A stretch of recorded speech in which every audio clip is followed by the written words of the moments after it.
हे कृष्ण करुणा सिंधु दीन बंधु जगत्पते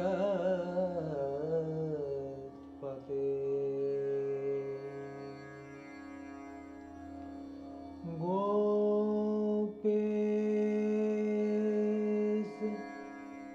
गोपिका कांत राधा कांत नमोस्तुते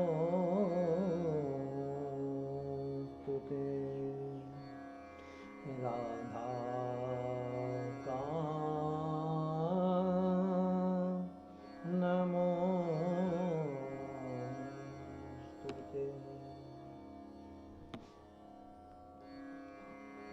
हरे कृष्ण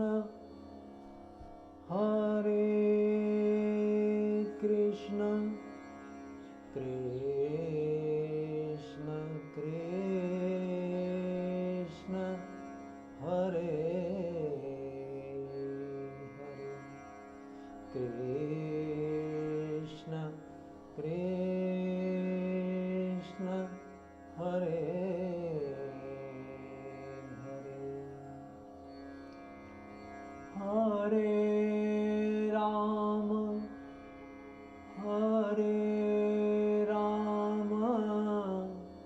राम राम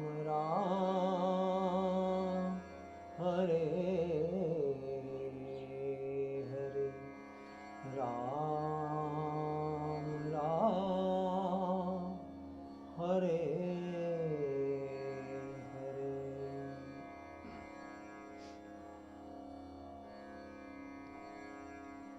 मेरो राधा रमण गिरधारी गिरधारी श्याम बनवारी। मेरो राधा रमण गिरधारी गिरधारी श्याम बनवारी। गिरधारी श्याम बनवारी गिरधारी श्याम बनवारी। मेरो राधा रमण गिरधारी गिरधारी श्याम बनवारी। मेरो राधा रमण गिरधारी गिरधारी श्याम बनवारी। गिरधारी श्याम बनवारी गिरधारी श्याम बनवारी। मेरो राधा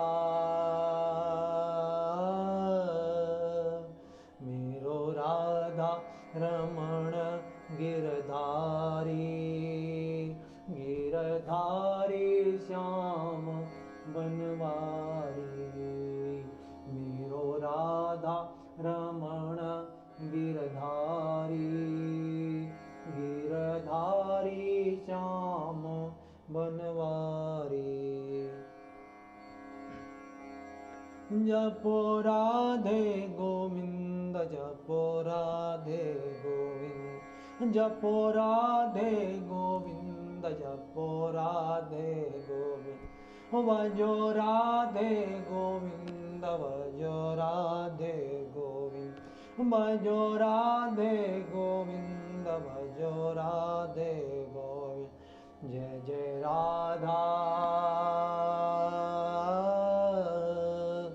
जय जय राधा रमण गिरधारी गिरधारी श्याम बनवारी।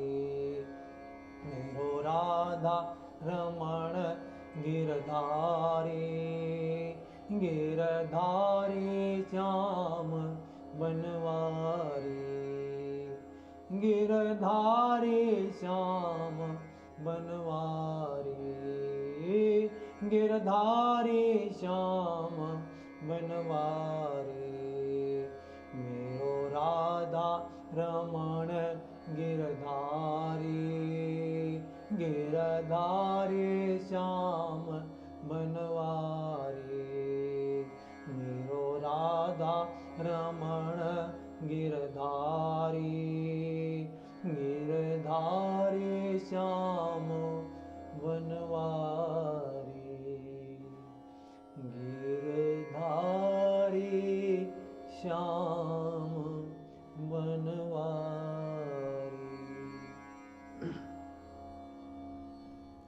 प्रेम से बोलिए जय श्री राधे। गीता पढ़ें, गीता पढ़ाएं, गीता ज्ञान ज्योति घर घर जगाएं। श्रीमद् भगवत गीता भगवान श्री कृष्ण की साक्षात कृपा।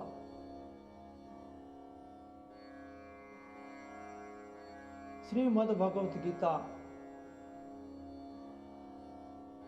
भगवान श्री कृष्ण ने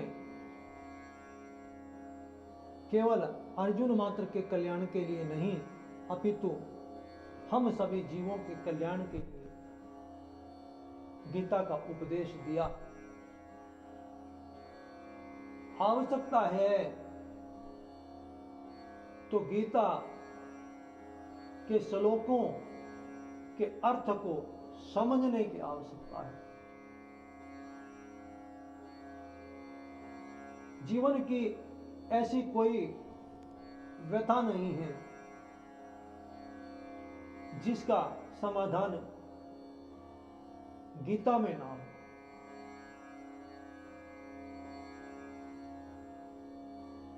जो हमारे मन को दिव्य बना देती है वो है गीता। जो हमारी व्यथा को मिटा देती है वो है गीता। जो भगवान की कृपा का अनुभव करा देती है वो है गीता। कर्मों को हमें किस प्रकार से निर्लिप्त रहते हुए कर्मों को करना है, कर्मों को करना हमें सिखा देती है वो है गीता। भगवान की कृपा का हमें अनुभव करा देती है वो है गीता। ऐसी भगवान की कृपा, भगवान की दिव्य वाणी का क्यों ना हम सभी प्रचार करें, क्यों ना हम गीता ज्ञान की ज्योति घर घर में जगाएं। घर घर गीता, हर घर गीता। गीता पढ़ें, गीता पढ़ाएं, गीता ज्ञान ज्योति घर घर जगाएं। गीता भगवान श्री कृष्ण की ऐसी दिव्य ज्योति जो हमारे हृदय में जग सकती है और हृदय में जग करके हमारे मन को दिव्य बना सकती है। क्योंकि दिव्य मन के द्वारा ही हम दिव्य कर्मों को करेंगे और दिव्य कर्मों के द्वारा ही दिव्य भाग्य का निर्माण होता है। जैसा कि हम सभी को पता है कि प्रत्येक जीव ये चाहता है कि हमारा भाग्य अच्छा हो, हमारा भाग्य उज्जवल हो, हमारा भाग्य सद्भाग्य हो। पर त्रुटि कहाँ रहती है? त्रुटि रहती है कर्मों को करने में। अर्थात जब तक हमारा मन शुद्ध नहीं होगा, हमारा मन पवित्र नहीं होगा, हमारा स्वभाव शुद्ध नहीं होगा, तब तक हम किस प्रकार से शुद्ध कर्म करेंगे। किस प्रकार से दिव्य कर्म करेंगे? अर्थात दिव्य स्वभाव के द्वारा ही दिव्य कर्म होते हैं और दिव्य कर्मों के द्वारा ही दिव्य भाग्य का निर्माण होता है। किस प्रकार से हम अपने दिव्य भाग्य का, उज्जवल भाग्य का निर्माण कर सकते हैं, वो हमें गीता सिखाती है। मैंने सुना है कई बार कई लोगों को कहते हुए कि भगवान ने जिसके भाग्य में जैसा लिख दिया वैसा ही होगा। और कई तो यहां तक कह देते हैं कि भगवान ने हमारे भाग्य में तो दुख ही लिखा है। और कई तो यहां तक कह देते हैं कि जो लोग बुरा कर्म कर रहे हैं वो सुख भोग रहे हैं, पर ऐसा नहीं है। गीता हमें ये ज्ञान प्रदान करती है कि हमें कर्म किस प्रकार से करना है, किस प्रकार से हम अपने चिंतन को शुद्ध बना करके, अपने स्वभाव को शुद्ध बना करके दिव्य कर्म कर सकते हैं, किस प्रकार से हम अपने भविष्य को उज्जवल बना सकते हैं। गीता में एक कहा, न कर्तव्यम न कर्माणि लोकस्य सर्जति प्रभु, न कर्म फल संयोगम स्वभाव वस्तु परिवर्तते। अर्थात न करने की न कर्मों की रचना भगवान करते हैं, अपितु स्वभाव ही बरत रहा है। और न कर्म फल की रचना भगवान करते हैं, न कर्मों की, न करने की, न कर्म फल की रचना भगवान करते हैं। तो फिर कौन करता है? तो बड़ा प्यारा सा उत्तर इसी श्लोक में, स्वभाव वस्तु परिवर्तते, अर्थात स्वभाव करता है। अर्थात व्यक्ति का जैसा स्वभाव होता है वो वैसे कर्म में ही परिवर्तित होता है। यदि व्यक्ति का स्वभाव अच्छा है तो अच्छा स्वभाव उसे अच्छे कर्मों में लगाएगा, और यदि व्यक्ति का स्वभाव बुरा है तो बुरा स्वभाव उसे बुरे कर्म में लगाएगा। अब बुरे कर्म का परिणाम तो बुरा आएगा और अच्छे का परिणाम अच्छा आएगा। तो यहां यह बात सिद्ध हो जाती है कि कर्मों का परिणाम ही हमें फल रूप से मिलता है, और जो परिणाम हमें फल रूप से मिलता है उसी को तो भाग्य कहते हैं, उसी को तो भविष्य कहते हैं। अर्थात हमने कर्म करके भाग्य का निर्माण किया। जब हमने अच्छे कर्मों के द्वारा अच्छे भाग्य का निर्माण किया और बुरे कर्मों के द्वारा हमें बुरे फल की प्राप्ति हुई, तो फिर हम भगवान का दोष किस प्रकार से निकाल सकते हैं? तो ये केवल हमारी अज्ञानता है। अर्थात भगवान किसी भी प्राणी के कर्म के साथ लिप्त नहीं होते। न माम कर्माणि लिप्यन्ति न में कर्म फले से प्रभाव। समय भगवान कह रहे हैं कि मैं किसी भी प्राणी के कर्म के साथ लिप्त नहीं होता, मेरी कर्मों के फल में आसक्ति नहीं है। और यदि हम भगवान को ऐसा माने कि भगवान लिप्त हो जाते हैं, तो फिर भगवान में और हम जीवों में अंतर क्या रहेगा? फिर तो भगवान भी हमारे जैसे हो जाएंगे। लेकिन भगवान ऐसे नहीं होते। भगवान परम शुद्ध है, भगवान निष्पक्ष है, भगवान किसी भी प्राणी के कर्म से लिप्त नहीं होते और ना किसी भी प्राणी को अच्छे बुरे फल देते। अपितु भगवान ने तो हमें कर्म करने की स्वतंत्रता दी। और कर्म अच्छे करके हम अच्छे फल प्राप्त कर सकते हैं, अर्थात अच्छा भाग्य बना सकते हैं, और बुरे कर्म करके बुरा फल अर्थात बुरा भाग्य हमारा बन जाएगा। और शायद भगवान ने इसीलिए तो गीता का उपदेश दिया कि ताकि हमारा स्वभाव शुद्ध हो जाए।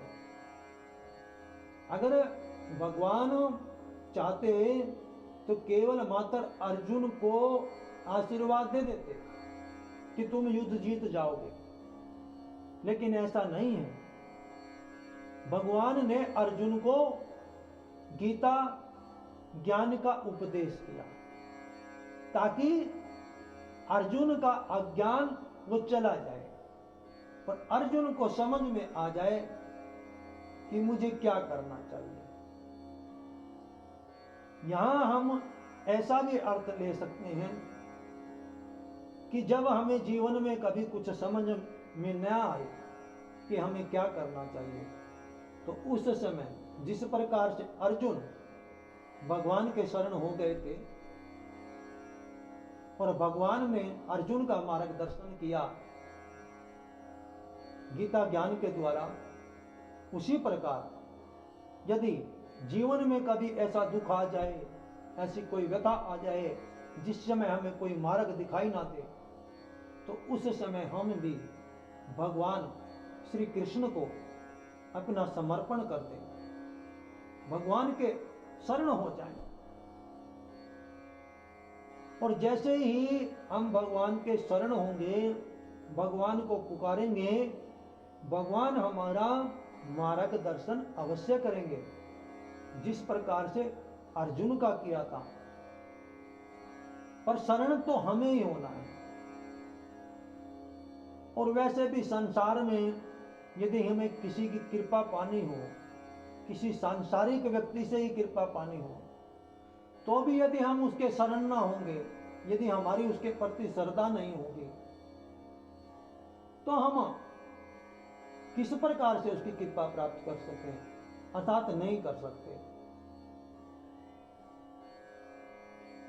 तो हमारी भगवान में श्रद्धा हो और भगवान के हम शरण हो जाएं, जिस प्रकार से अर्जुन ने भगवान श्री कृष्ण को अपना गुरु माना और भगवान से कहा, कार्पण्य दोषोपहत स्वभाव पृच्छामि त्वाम धर्म सम्मूढ़ चित्ता यच्छ्रेयम चया निश्चितम ब्रूहि तन्मे शीशस्ते हम साधि माम तवाम प्रपन्न। कार्पण्य कायरता अर्थात कायरता के दोष से उपहत हुआ, पहत स्वभाव है। कार्पण्य दोषों पहत स्वभाव, स्वभाव में ये भगवान मेरे स्वभाव में दोष आ गया है।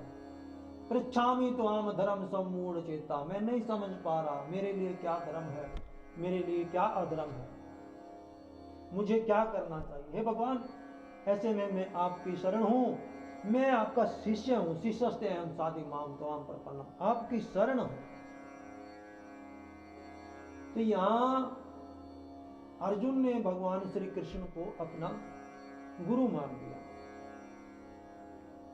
तो हम भी भगवान श्री कृष्ण को गुरु मान करके गीता ज्ञान के अनुसार चल सकते हैं। आवश्यकता है तो श्रद्धा की, विश्वास की। यदि हम पूरी श्रद्धा और विश्वास के साथ ऐसा माने कि जो बातें भगवान ने कही हैं वास्तव में उन्हीं बातों से हमारा कल्याण होगा, और गीता के श्लोकों के अर्थ को समझने की कोशिश करें कि किस प्रकार से गीता के श्लोकों में बड़ा गहरा ज्ञान छुपा हुआ है, और उस ज्ञान को हम समझें और उसके अनुसार जीवन में चलें, गीता का अनुसरण करें, तो हमारा ये जीवन धन्य हो जाए, हमारा मन पवित्र हो जाए, हमारा मन दिव्य हो जाए, और उस दिव्य मन के द्वारा ही दिव्य भाग्य का निर्माण होगा। तो दिव्य भाग्य का निर्माण किस प्रकार से हो वो गीता हमें समझाती है। एक दूसरे से प्रेम किस प्रकार से हो वो गीता हमें समझाती है। भगवान के प्रेम की प्राप्ति हमें किस प्रकार प्राप्त हो वो गीता हमें समझाती है। ऐसा कोई विषय नहीं है जो गीता में नहीं है। आवश्यकता है तो केवल भगवान के शरण होने की। जैसा कहा भी है, सर्वधर्मान परित्यज्य मामेकं शरणं व्रज अहं त्वां सर्व पापेभ्यो मोक्षयिष्यामि मा शुचय। अर्थात तू सभी धर्मों को, सभी सहारों को छोड़ करके केवल मेरी शरण आ जा, मैं तुझे सब प्रकार के पाप और भय से मुक्त कर दूंगा। अर्थात जब अर्जुन को नहीं समझ में आ रहा था क्या धर्म है क्या अधर्म है, और जब हमें भी कुछ ना समझ में आए कि जीवन में हमारा क्या कर्तव्य है, क्या धर्म है क्या अधर्म है, तो उस समय हम क्यों ना गीता ज्ञान के शरण हो जाएं। जब हम गीता ज्ञान के शरण होंगे तो वास्तव में हम भगवान के शरण हो जाएंगे, क्योंकि गीता भगवान की साक्षात कृपा है और हमारी उस समस्या का समाधान हमें गीता में मिल जाएगा। ऐसी कोई समस्या नहीं है जिसका समाधान गीता में ना हो। आवश्यकता है तो केवल उसको समझने की। मेरी आप सभी से यही प्रार्थना है कि गीता पढ़ें, गीता पढ़ाएं, गीता ज्ञान ज्योति घर घर बुलाएं। हरे कृष्ण कृष्ण कृष्ण हरे हरे, हरे राम राम राम हरे। जय श्री कृष्ण, जय श्री कृष्ण।